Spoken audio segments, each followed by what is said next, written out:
ゆっくりレ夢ムです。ゆっくりマリサだぜ。今回は、J3 リーグ全20クラブの、2026-27シーズンの新ユニフォームを紹介していくぜ。J1 と J2 のユニフォームについては、過去の動画で紹介しています。概要欄にリンクを貼っておきますので、ぜひそちらもご覧いただければ幸いです。J3 のユニフォームは、J1 や J2 以上に地域密着感が強くて面白いんだぜ。地元企業や地元の伝統工芸、独自の文化が色濃く反映されたデザインが多く、ユニフォームを通じて、その地域の歴史や誇りを知ることができるんだ。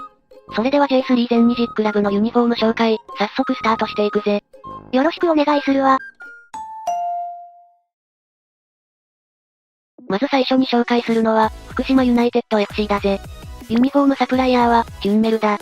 福島の新ユニフォームはどんなコンセプトになっているのかしら？今シーズンのコンセプトは、ズバリ、和、だぜ。サッカーのユニフォームで和をテーマにするって、なかなか渋くて興味深いアプローチね。ただ渋いだけではない。日本に古くから受け継がれてきた和柄模様の美しさを、現代的な感性で再構築し、伝統が持つ力強さや繊細さをグラフィックとして表現しているんだ。伝統的な和柄を現代風にアレンジするなんて、すごくスタイリッシュな感じがするわ。実は、福島は今シーズンから胸のエンブレムを新たなデザインに刷新した、変革の年でもある。新スタジアムの整備や、持続可能なクラブ運営など、新たなフェーズへと向かっている。クラブ全体が、新しい価値を創造しようとしているタイミングってことかしら？その通りだぜ。地域とともに新たな価値を創造し、福島から全国、そして世界へと、発信することに挑戦し続けるという、熱い思いが込められている。なるほど。このデザインに、福島の新たな一歩への意気込みが重なっているのね。新しいエンブレムと、新スタジアムへの期待感で、ワクワクする一着だわ。続いて紹介するのは、栃木 SC だぜ。ユニフォームのサプライヤーは、アスレタ。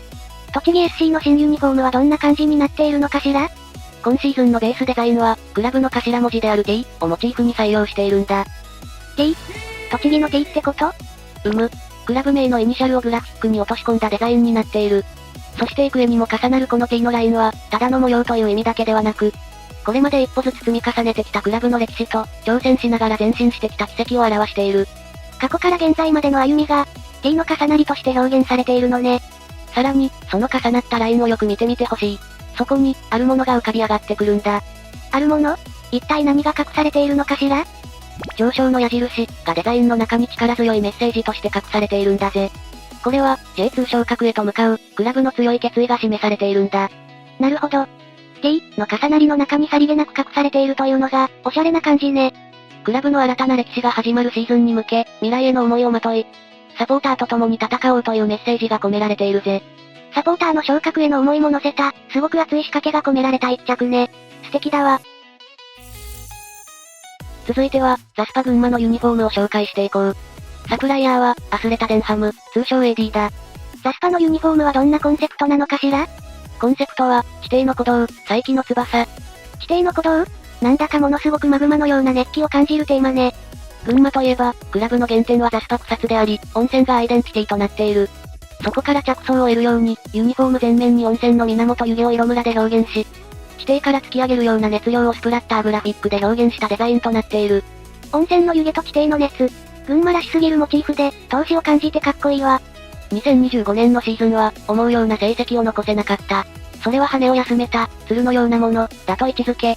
その鶴が、再び羽ばたく姿として、しぶきが鶴の翼へと姿を変えるデザインにもなっているんだぜ。一度羽を休めた鶴が、地底の熱を浴びて再び飛び立つ。再起を誓うという文脈が、このグラフィックに完璧に落とし込まれているのね。源泉の力、挑戦と飛躍、そして群馬の熱量を背負うという、3つのテーマが凝縮された一着だ。サポーターの熱量を背負って再起する姿。ピッチで見るのがとても楽しみだわ。続いて紹介するのは、SC 相模原だ。ユニフォームサプライヤーは、アンブロ。SC 相模原のユニフォームは、どんなデザインになっているの？ファーストユニフォームは、チームカラーである、ベルデネロのシンプルなストライプだ。緑と黒の伝統カラーで、力強さをストレートに表現しているぜ。ベルデネロのストライプ、シンプルだからこそクラブの誇りが際立つわね。注目したいのは、セカンドユニフォームだ。白をベースにしたクラシックなデザインなんだが、なんとクラブ史上初となる、襟付きのユニフォームとなっているんだ。緑のアクセントが効いた襟が可愛く生えていて、スタイリッシュな感じに仕上がっているわね。大人の余裕と上品さを感じさせる、クラシックなデザインが最高にクールだよな。ファーストもセカンドも、シンプルな中に力強さやちょっとしたおしゃれを感じさせるのって素敵ね。今年はこのユニフォームがどう躍動するのか、楽しみだわ。続いては、J1 経験もあるクラブ、松本山雅 FC のユニフォームを紹介するぜ。サプライヤーは、今年も例年同様、アディダスとなっている。山雅といえば熱狂的なサポーターとあるウィンね。今年のコンセプトは何かしら？コンセプトは、クラシック。90年代を彷彿とさせるクラシカルなデザインと、現代的エッセンスを見事に融合させたデザインとなっている。90年代のクラシカルなデザインって、伝統を重んじる山雅にぴったりのテーマね。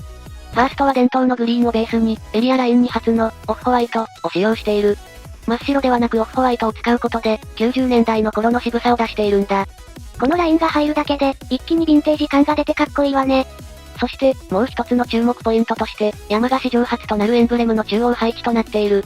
最近ではセンターエンブレムを採用するクラブも多いけど、山雅も今年から胸の中央にエンブレムを掲げるのね。ゴールドラインでエンブレムを際立たせ、背番号もクラシックナンバーに一新されているんだぜ。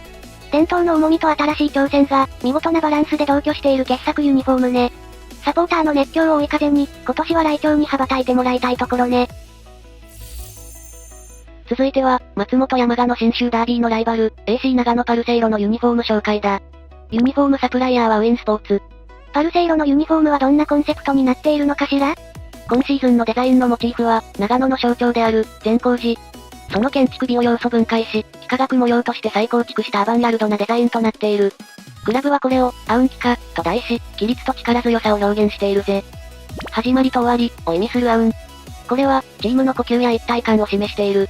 ここに、クラブカラーのオレンジで、熱量と希望。紺色で、構造と秩序、を表している。二つの色の項が選手、クラブ、サポーターの情熱を一つにつなぎ、祈りの火は絶えず、呼吸は未来へと続くことを表している。なるほど、奥深いデザインになっていて素敵ね。さらに素材には、ペットボトルを資源とした 100% 再生ポリエステル素材、リプリーブを採用。再生繊維ながらも吸汗速乾性、ストレッチ性、ソフトな風合いを維持できるような工夫がなされている。環境配慮へのリスペクトも忘れない、素晴らしい取り組みだぜ。知的なデザインと環境への配慮。パルセイロの美学が詰まった一着ね。続いて紹介するのは、ツエーゲン金沢だぜ。ユニフォームサプライヤーは、チュンメルブランドを展開する SSK。金沢の今シーズンのユニフォームはどんな感じになっているのかしら？コンセプトはクラブ理念の一つである、育てる、だぜ。そして、そのデザインは石川県に伝わる伝統工芸、加賀手まり、をモチーフにしているんだ。加賀手まり、美しくて繊細なモチーフを持ってきたけど、とても珍しいわね。このデザイン、一針の積み重ねが美しい模様を作るように、一人一人の力が結び合う姿を表現している。背面の襟下には、手まり製作の技法である、腰掛け、も配置されている。金沢では、手まりには魔除けの意味もあり、このユニフォームにもクラブや地域を困難から守るという意味も込めた。伝統工芸の美しさとともに、魔除けの願いも込められているのね。そして、手まりの音から選手の熱量がスタジアムに響き、歓声が生まれる未来という意味も込められているんだぜ。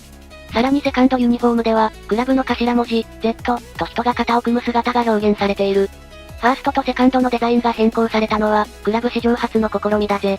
今までは同じデザインで色のみが変更されていたのね。クラブの密かな気合が伝わってくるわ。今シーズンの飛躍が期待できそうね。続いては、FC 岐阜のユニフォームを紹介するぜ。FC 岐阜のユニフォームサプライヤーはラッツォーリだ。FC 岐阜の、今シーズンのコンセプトはどんな感じかしら？ファーストユニフォームのコンセプトは、クラブスローガンでもあるエイムハイ。高みを目指し続けることを視覚化したグラデーションを採用し、限界を決めない可能性の広がりを表現している。エンブレムも、近年各クラブで採用されることの多い中央配置となった。可能性の広がりを感じさせる美しいグラデーションね。センターエンブレムもかっこいいわ。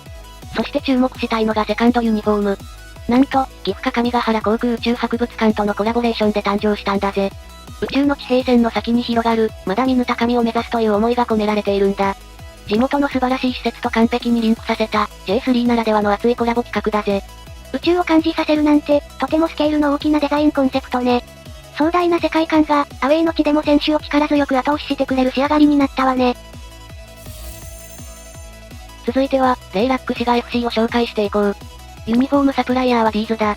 レイラックといえば、最近はレレレレイ体操で注目を集めているわね。今シーズンのユニフォームには、どんなコンセプトがあるのかしら？ユニフォームのコンセプトはズバリ、タスキだぜ。滋賀を拠点に20年、新たな景色を見に行こう。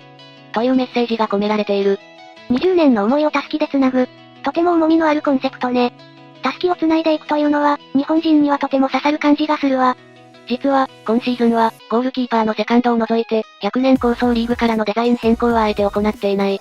このあたりは、クラブ規模の事情とか色々絡んでそうね。そういう事情もあるだろうが、シンプルながらメッセージがしっかりこもったこのデザインは、特別シーズンだけで終わらせず、26、27シーズンで使うというのも良い選択だと思うぜ。確かに、最近ではどのクラブも毎シーズンデザイン変更するけれど、J リーグ創創期には、複数シーズン同じデザインのユニフォームなんてこと当たり前だったものね。ああ、その通りだぜ。受け継いだ思いをタスキに込め、このデザインのまま戦い抜くという姿勢自体も、タスキを繋いでいるってことだとも言えるしな。デザインを変えないことにも熱い意味が込められた形になった、タスキデザイン。滋賀の20年の思いがピッチで躍動する姿を応援したくなるわね。次に紹介するのは、FC 大阪のユニフォーム。サプライヤーはボンボネーラだ。FC 大阪のユニフォームは、有名な人がデザインをしているって聞いたことがあるわ。その通りだぜ。なんと、日本を代表する世界的デザイナー、越野純子氏によるデザインだ。ファーストユニフォームは、水の都、大阪をモチーフにしたクラブカラーの水色を基調とし、左下から右上へ伸びる、稲妻のモチーフが描かれている。これはチームの飛躍を願う、上昇と、勝利を目指す、上昇の思いが重ねられているぜ。浮き沈みがあっても、最後はスタート地点より高みに到達しているというのも感じられて、スタイリッシュでありながらも、とても力強さを感じさせる素敵なデザインね。そしてセカンドユニフォームは、クラブ初となる黒がベースカラーのデザインを採用。ここにショッキングピンクを差し色として、存在感の高いデザインに仕上がったぜ。アウェイで相手に強さと迫力を印象付け、威圧感を放つことが意図されている。まさに、世界的デザイナーの感性が生かされたデザインって感じね。続いては、ことの伝統を感じさせる、奈良クラブのユニフォームを紹介するぜ。サプライヤーはスクワドラだ。奈良クラブの今シーズンのコンセプトはどんな内容になっているのかしら？ズバリ、コンセプトは、神禄の鼓動、だぜ。神禄？神禄とは、神の使いである鹿ということを意味している。奈良の地を守る、神禄が大胆に配置されたデザインとなっていて、これを中心に、その境界を春日山原始林の草木と溶け合わせたような総柄デザインとなっている。なるほど。奈良の神秘性がユニフォーム全体から溢れ出しているわね。天に向かう角には、赤色によって情熱の血が巡っている様子が表現されており、ここにブライトブルーのグラデーションが合わさることで、終わりのない生命の循環を表現しているんだぜ。確かに、生命の循環を感じさせる、神秘的で壮大なデザインね。まさに、ことの誇りを背負って立つクラブらしいユニフォームで、うっとりしちゃうわ。さらに、頂の部分には、勝利と願いを叶える誓いの証として、宝珠が冠されている。それぞれのモチーフが、主張は強すぎないけど存在感を放っている。まさに奈良という土地が持つ神秘と歴史の奥深さが、見事にグラフィック化された傑作ね。続いて紹介するのは、ガイナーレ鳥取。ユニフォームサプライヤーは TLSS だ。今シーズンの鳥取は、ファーストとセカンドで見事に対比するコンセプトを描いているんだぜ。ファーストのコンセプトは、揺るがない信念。鳥取の象徴でもある名峰、大山が水面に映り込む情景をモチーフにしている。水面が揺れても揺らぐことのない大山の姿を、信念を貫くチームの姿に重ねているんだ。なるほど。不動の信念を表しているのね。そして、セカンドユニフォームのコンセプトは、変化を力に、前へ。こちらは、もう一つの鳥取の象徴、鳥取砂丘がモチーフとなっており、刻々と姿を変える砂丘の、風紋、がデザインに組み込まれているんだ。砂丘の風紋は、常に異なる波模様となりながらも、砂丘は砂丘であり続ける。ここに、柔軟でありつつも、クラブスタイルを貫く、という姿勢を、端的に表現しているんだぜ。ファーストユニフォームで、不動の大山。セカンドユニフォームで、変化し続ける砂丘。鳥取の象徴を取り上げつつ、異なる哲学的なメッセージが込められているところも、鳥肌が立つほど素敵だわ。鳥取だけに。続いては、レノファ山口 FC のユニフォームを紹介しよう。ユニフォームサプライヤーはフィンタだ。レノファの今シーズンのコンセプトはどんな感じになっているの？コンセプトは、オール、イン、山口。クラブを支える地域の広がりと、一体感を表現するため、山口県にある19市町すべてのシルエットをランダム配置するデザインとなっている。これって単なる迷彩柄ではなく、山口県の市や町の形になっていたんだ。しかも、19市町すべてのシルエットが組み込まれているって、まさに、オールインね。さらに、首元や袖のゴールドラインは、関わるすべての人の思いが繋がる様子を表している。なるほど。もう一つのポイントが、袖に配置された限定ゴールドロゴ。クラブ20周年の節目を記念したロゴが配置されており、特別な一着に仕上がっているぜ。山口県全土の思いだけでなく、クラブの20年の歴史も背負って戦うのね。襟裏にはさりげなく、クラブスローガン、リライズ、が刻印されているところも注目で、背番号にはクラブのオリジナルフォントも採用されているぜ。まさに、すべてを注ぎ込んだユニフォームって感じね。今年の飛躍に期待しているわ。次に紹介するのは、蒲田マーレさぬきだぜ。ユニフォームサプライヤーは、アンブロ。今シーズンのユニフォームは、アートディレクターの村上森郎氏が手掛けているぜ。このユニフォームは、コンセプトに合わせてなんと、旧コンピラ大芝居、通称金丸座で発表が行われたんだ。そこってすごい場所なの？ああ、金丸座は日本最古の芝居小屋と言われている由緒正しい場所なんだ。そんなすごい場所で新ユニフォームのお披露目？クラブの気合が感じられるわね。今シーズンのユニフォームのテーマは、香川県最大の観光地である、コンピラ山。メインカラーには、讃岐のアイデンティティである、サックスブルーを採用している。琴平にある日本最古の歌舞伎小屋、金丸座から、歌舞伎の熊取を取り入れたデザインは、主役やヒーローを表す熊取となっており、琴平宮の、大物主の神、を表現しているんだ。舞台の主役を意味する熊取で神様を描くなんて、非常に頼もしいデザインね。熱くたぎる海の神を胸に宿し、瀬戸内から大海原へ漕ぎ出すという強い誓いが込められた一着だな。地元の神様と風景を身にまとって大海原へ挑む姿は、サポーターにとっても心強いわね。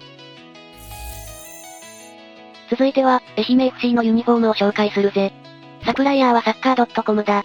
愛媛 FC のスローガンは、先波長昇。